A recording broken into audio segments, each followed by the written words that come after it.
सबसे पहले मेरा नाम राधे कृष्ण है और मैं समर्पण जन कल्याण समिति जालौर में है, उत्तर प्रदेश बुंदेलखंड क्षेत्र में। और अभी जो अबीर जी ने बात रखी है तो हमें लगता है कि बहुत ही सामयिक है, बहुत ही जरूरी है कि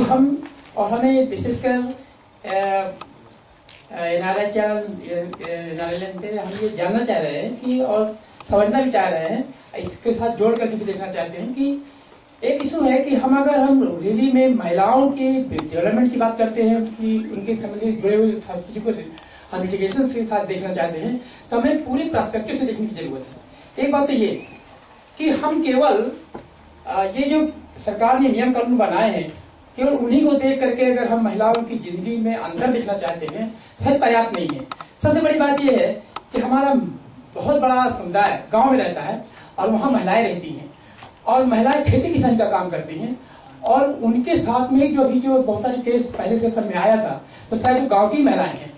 जिनके लिए न तो भोजन की व्यवस्था है पूरा, न न्यूट्रिशियस फूड है, न उनका राइट्स है। महिलाएं आज भी किसान के रूप में दर्ज नहीं है। उनकी राइट की बात है कि उनकी आइडेंटिटी ही नहीं है कि महिला है, किसान है, उनकी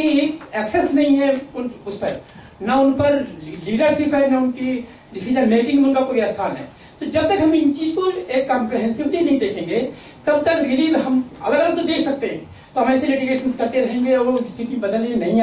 होने वाली है। तो मेरा अनुरोध करना यह है कि हम इसको कॉम्प्रिहेंसिव में देखें और वुमेन को एक किसान के रूप में अगर हम देखेंगे,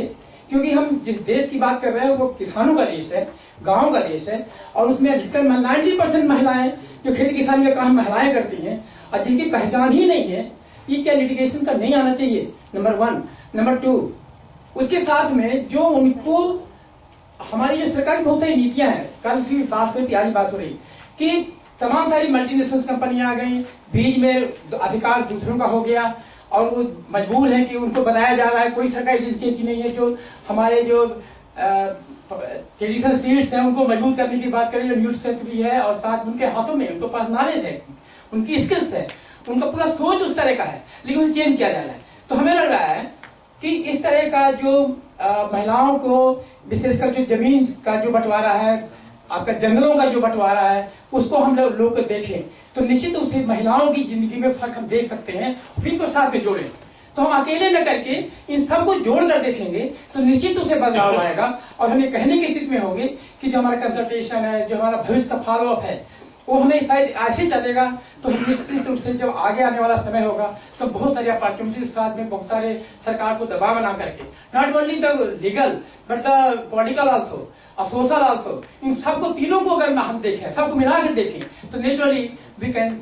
सी the change in our life. Thank you. Definitely sir.